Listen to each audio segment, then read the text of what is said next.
அடியே ஃப்ராடு, பொய்யே பேச மாட்டேன் ஆண்டி, இதுக்கப்புறம் நான் எந்த பொய்யும் சொல்ல மாட்டேன் ஆண்டின்னு சொல்லிட்டு எவ்வளோ பெரிய விஷயத்த மறைச்சிருக்க அப்படின்னு எல்லாரும் முன்னாடியும் வச்சு ரோகிணியுடைய முடியை கொத்தா பிடிச்சி எப்படி ஆட்டுன்னு ஆட்ட போகிறாங்க விஜயா. அதுக்கான ப்ரெடிக்ஷன் தான் அது. ஸோ அதுக்கு முன்னாடி வந்து பார்த்தீங்க அப்படின்னா வந்து இப்போ மீனா எதையுமே யாருக்கிட்டையும் சொல்ல மாட்டோம், ரோகிணியை பற்றி உண்மையை சொல்ல வேணாம், நம்ம வாழ்க்கையை நம்ம அழிச்சாலும் பரவாயில்ல அப்படின்ட்டு வந்து கேட்குற எல்லார்ட்டையுமே அவர் குடிக்கிறது மட்டும்தான் எனக்கு காரணம். அவர் இன்றைக்கி மாலை போட்டு வந்துட்டா அது சரியாயிடுச்சுன்னு அர்த்தமா? மாலையை கலட்டின அடுத்த செகண்ட் குடிச்சிட்டு வீட்டுக்கு வருவார். எனக்கு தேவையில்லை, அவர் நல்லதுக்காகவும் ஏன் நல்லதுக்காகவும் தான் அதை நான் முடிவு பண்ணுறேன். அவர் வந்து இப்போ குடிப்பாருன்னு எனக்கு, குடிக்க மாட்டாருன்னு எனக்கு நம்பிக்கை வர வரைக்கும் நான் இங்கே தான் இருப்பேன் அப்படின்னு வந்து சொல்லிடுறாங்க.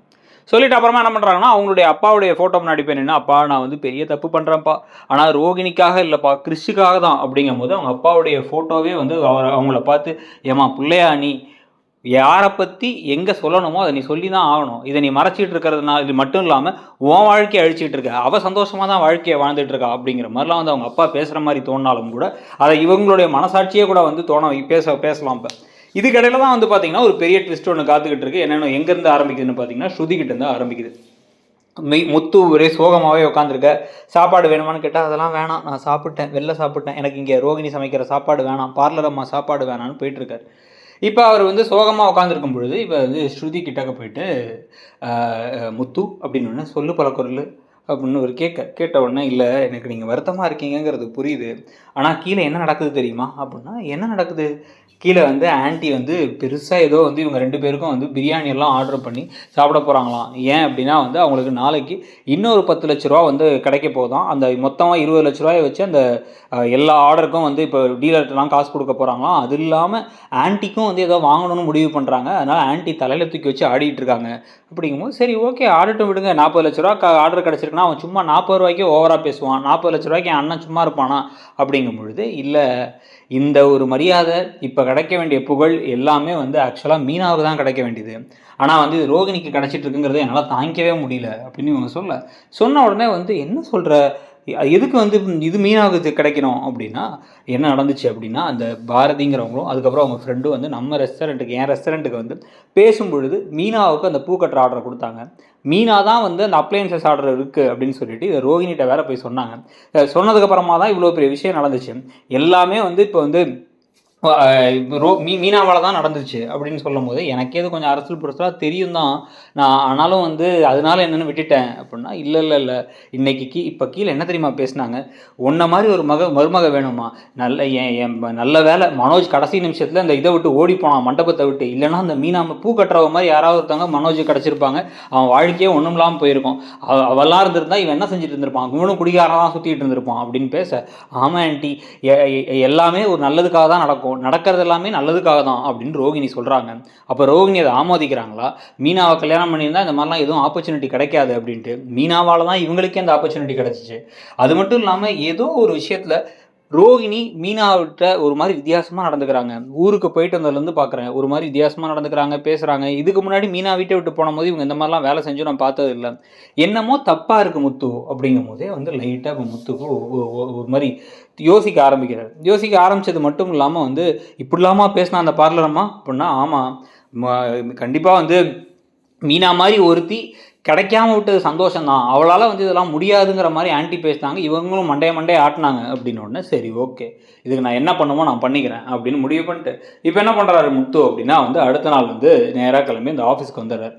இந்த ஆஃபீஸ்க்கே நேராக வந்துட்டு ஆஃபீஸ் வாசலில் இருந்துட்டு இப்போ யாருக்கு கால் பண்ணுறாருன்னா மீனாவுக்கு கால் பண்ணி, மீனா உடனே வந்து இந்த ஆஃபீஸ்க்கு மட்டும் வாங்கினா நான் ஏன் வரணும் அப்படிங்கிறாங்க மீனா. நீங்கள் உங்கள்கிட்ட பேசவே நான் விரும்பலை அப்படின்னு வந்து சொல்லிட்டு அப்படியே மைண்ட் வாய்ஸில் நான் உங்கள்கிட்ட பேசினா உண்மையை சொல்லிவிடுவேங்க, அதனால தாங்க இதெல்லாம் நான் யோசிக்கிறேன் அப்படின்ட்டு இருக்கும்போது, தயவு செஞ்சு வா மீனா, ஒரு பெரிய விஷயம் ரோகிணி பற்றி ஒரு உண்மை தெரிஞ்சிருச்சு, அந்த உண்மையை வந்து எல்லாருக்கும் தெரிய வைக்க போகிறேன் அப்படிங்கும்போது அவங்களுக்கு ஷாக் ஆகிட்டாங்க. அந்த ஆஃபீஸில் போய் என்னங்க உண்மை தெரிஞ்சு என்ன ஆச்சு அப்படின்னு பறக்க அடிச்சுட்டு ஓடி வராங்க. ஓடி வரும்பொழுதே அங்கே வந்து பார்த்தா அங்கே ஆல்ரெடி வந்து விஜயாவும் ஒரு ஆட்டோவில் வந்து இறங்கி வந்துகிட்டு இருக்காங்க. அதே சமயத்தில் ரோகிணியும் வந்துட்டு இருக்காங்க. என்ன முத்து எதுக்கு இங்கே வர வச்சிங்க அப்படின்னு வந்து கேட்க உடனே டே எதுக்குறா இங்கே வர சொன்னேன், என்ன அவசரம்னு சொல்லி வர சொன்னேன், என்னடா விஷயம் அப்படிங்கும்போது சொல்கிறேன் அப்படின்னு நேராக கிளம்பி உள்ளார வராங்க. உள்ளார வந்துட்டு இல்ல அந்த பூ கட்டுற ஆர்டரும், அப்புறம் இன்னொரு அப்ளையன்சஸ் ஆர்டரும் வாங்கியிருந்தோமே அப்படின்னா, சொல்லுங்க சார் அப்படின்னோனே, இல்ல அந்த அப்ளையன்சஸ் ஆர்டருக்கு தான் நீங்க வரேன்னாங்க. பூ கட்டுற ஆர்டருக்கு எதுவும் நாங்க கூப்பிடலையே அப்படின்னு அந்த மேனேஜர் பேசும்பொழுது, இல்ல அந்த ஆர்டர் எப்படி கிடைச்சிச்சு அப்படின்னு சொல்லிட்டு வந்து எல்லாத்துக்கும் இங்க தெரியாம இருக்கு. அத தெரிய வைக்கிறதுக்காக தான் நான் இங்க வந்தேன் அப்படிங்க. உடனே ஆர்டர் எப்படி கிடைச்சிச்சுன்னா, மேடம் கூப்பிட்டாங்க, ஆர்டர் குடுத்தாங்க அப்படின்னு இருக்கும்போது, மேடம் யார கூப்பிட்டு ஆர்டர் குடுத்தாங்க அப்படின்னா வந்து, இதோ இங்க இருக்காங்களே இவங்கள தான் முதல்ல ஆர்டர் குடுத்தாங்க அப்படின்னு வந்து மீனாவ கை காமிக்கிறாங்க. மீனாவ கை காமிக்கும் பொழுது விஜயா ஷாக் ஆகி இந்த பக்கம் திரும்பி பார்க்கும் பொழுதே வந்து, அப்புறம் அந்த அப்ளையன்சஸ் ஆர்டர் இவங்க சொன்னாங்கன்னு சொன்னாங்க மேடம். இவங்க சொல்லி வந்து அவங்களோட ஹஸ்பண்டோட அண்ணன் வந்து ஏதோ கடை வச்சிருக்காரு அப்படின்னாங்க. அதுக்கப்புறம் தான் இவங்க வந்தாங்க. இவங்க வந்தோமா அந்த ஆள் வேற ஓவரா பேசிக்கிட்டு இருந்தார் அப்படின்னு சொல்லும் பொழுது விஜயா ஷாக்கா பார்க்குறாங்க. ஷாக்கா பார்க்கும் பொழுதே வந்து, அப்போ அவங்களுக்கு அந்த ஆர்டர் கிடைக்கிறதுக்கு இவங்க தான் காரணம் இல்லை அப்படின்னு. ஆமாம் இவங்க தான் காரணம். இவங்க சொன்னனால தான் அந்த ஆர்டர் கிடச்சிங்கும் போதே திருன்னு ரோஹிணி முடிக்க ஆரம்பிக்கிறாங்க. டக்குன்னு இந்த பக்கம் திரும்பி வந்து முத்து, நேற்று ஏதோ சொன்னீங்களாமே மீனாவுக்குலாம் வந்து மீனா தப்பிச்சிட்டான் மனோஜ். மீனாவை வந்து கல்யாணம் பண்ணுறதுக்கு முந்தின நாள் நைட்டு அவன் ஓடி போய் அந்த குடும்பத்தையே கஷ்டப்படுத்தினதெல்லாம் வந்து நல்ல விஷயம் அப்படின்னு பேசுனீங்களாம். அதுக்கு இதுவும் தலையை ஆட்டிச்சாமே, என் பார்லரமா தலையாட்டினியாமே உண்மையா அப்படிங்க திருன்னு முடிக்கிறாங்க. உங்களுக்கு எனக்கு அப்போவே தெரிஞ்ச உண்மை, ஸ்ருதிக்கும் தெரியும், பலகுரலுக்கும் தெரியும். என்ன உண்மை அப்படின்னா, இந்த ஆர்டர் மீனாவுக்கு மட்டும்தான் வந்துச்சு. மீனா பாவம் பார்த்து சரி இந்த ஆர்டரை வந்து இவங்களுக்கு கொடுக்கலாமே அப்படின்னு முடிவு பண்ணி ரோகிணியை கூப்பிட்டு நீ போய் அங்கே பார்த்துட்டு வாங்க அப்படின்னு சொல்லி மீனா மூலமாக கிடைச்ச ஆர்டர் தான் இது. ஆனால் மீனா மூலமாக கிடைச்ச ஆர்டருக்கு இவ பேர் வாங்கினது மட்டும் இல்லாமல் அதை வச்சு உங்களை சரி பண்ணுறேன். நீங்கள் தான் பணம்னா வாயை ஆன்னு பொழப்பீங்களே, 40 லட்சமா அப்படின்னு திறந்த வாயை இன்னும் மூடாமல் தானே இருக்கீங்க. அதனால தான் வந்து உங்கள்கிட்ட அவள் சொல்லாமல் விட்டு இதையே வச்சு ஈஸியாக வந்து உங்களை மஞ்சள் தேய்க்க ஆரம்பிச்சிட்டா அவங்க தலையில். இதில் இப்போ நீங்கள் என்னென்னா அவகிட்டக்கே போய் மீனா மோசன் பேசுகிறீங்க. மீனா இல்லைன்னா இந்த ஆர்டரும் கிடச்சிருக்காது. இவன் இன்றைக்கி நல்லா வந்து காலாட்டிட்டு வீட்டில் உட்காந்துருக்க முடியாது. நீங்கள் ஏதோ வந்து மருமகன்னு சொல்லி அந்த முதலிரவுக்கெல்லாம் ஏற்பாடு பண்ணீங்களே, எட்டி வீட்டை விட்டு தான் துரத்தலான்னு முடிவில் இருந்தீங்க, மறந்துட்டீங்களா அப்படிங்கும் பொழுது ஷாக் ஆகி டக்குன்னு போயிட்டு வந்து கொத்தா அப்படி ரோஹிணி தலையை முடிய பிடிச்சி பொய் சொல்ல மாட்டேன்னு நேற்று கூட ஒரு பொய்யை சொல்லிட்டு திருப்பி வந்து இல்லை அப்படின்னு சமாளித்தேன். இப்போ என்னன்னா திருப்பி வந்து ஒரு இவ்வளோ பெரிய பொய்யை சொல்லி வச்சிருக்கேன். ஒவ்வொரு தடவை அந்த ஸ்ருதி திருப்பி கேட்டா அப்போவே அந்த வந்து அந்த பணக்கார பைத்தியம் என்னடா பேசுன்னு நினச்சிட்டு இருந்தேன் நான். இல்லை அப்போ அந்த ஆர்டர் உங்களால் தான் கிடச்சி, ஆமாம் உங்களால் தான் கிடச்சி அப்படின்னு சொன்ன போதெல்லாம் என்ன நக்கலாக பேசுகிறா அப்படின்னு நினச்சா அப்போ எல்லாத்துக்கும் அந்த உண்மை தெரிஞ்சிருக்கு. ஓம் மூலமாக கிடைச்ச மீனா மூலமாக கிடைச்ச ஆர்டர் ஓம் மூலமாக கிடச்சிருக்குன்னு சொல்லியிருக்கேன். இது மனோஜுக்காச்சும் தெரியுமா தெரியாதா அப்படின்னு வந்து கேட்க, இல்லை ஆண்டி மனோஜுக்கு தெரியாது, எல்லாம் உங்களுக்காக தான் ஆண்டி, எப்படி இருந்தாலும் நான் தானே பேசினேன் அப்படின்னு. நீ தான் பேசுனியா? இப்போ இவ சொல்லலாம் பேசியிருக்க மாட்டேன் தானே அப்படின்னு சொல்லிட்டு வந்து வீட்டுக்கு வா நான் பேசிக்கிறேன் அப்படின்னு கிளம்பி போனாங்கன்னா அட்லீஸ்ட் ஒரு சின்ன லெவல்லையாச்சும் அடி கிடைக்கும்.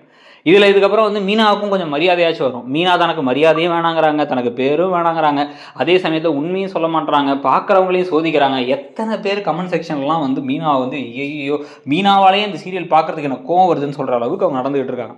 மற்றவங்க வாழ்க்கைக்காக நல்லது பண்ணுறது ஹெல்ப் பண்ணுறதுலாம் வேறு, ஆனால் வந்து தன்னுடைய வாழ்க்கையை அழிச்சிக்கிறதுங்கிறதுலாம் வந்து ரொம்ப ரொம்ப தப்பு. அப்படியாவது தனக்கு மிஞ்சியதான் தானமும் தர்மமும் வாங்கல, அந்த மாதிரிலாம் ஒரு விஷயத்த மீனா எப்போ கடைபிடிக்க போகிறாங்கிறது நமக்கு தெரியல. ஸோ இது கடையில் வந்து பார்த்திங்க அப்படின்னா ரோகிணி எப்போ சிக்குவாங்க அப்படிங்கிறது ஒரு கேள்வினா, இன்னொரு பக்கம் வந்து மீனா இந்த வீட்டுக்கே வந்து வருவாங்களா, இல்லை என்ன காரணத்தை சொல்லி வராமலே இருக்க போகிறாங்க, வந்தாலும் வந்து எல்லாத்தையும் மறைச்சிட்டே இருக்கிறது அப்படின்னு சொல்லிட்டு எப்போ பார்த்தாலும் அப்படியே ஒரு ஓவர் ஆக்ஷன் பண்ணிட்டு இருக்க மாதிரி எனக்கு தோன்றது, உங்களுக்கும் தோணுதா அப்படிங்கிறத கமெண்ட் செக்ஷனில் சொல்லுங்கள். இந்த ப்ரெடிக்ஷனை பற்றி என்ன நினைக்கிறீங்க? பலகுரல் மூலமாக வந்து கடுப்பாகி உண்மையை சொல்லி அட்லீஸ்ட் ரோகிணி இந்த விஷயத்தையாவது தெரிஞ்சு பழையபடி வந்து ரோகிணிக்கு ஒரு திட்டு விட ஆரம்பிச்சா நல்லாயிருக்கும்னு நினைக்கிறீங்களாங்கிறத சொல்லிட்டு இடம்பொருள் சேனலையும் சப்ஸ்கிரைப் பண்ணிவிடுங்க. தேங்க்யூ.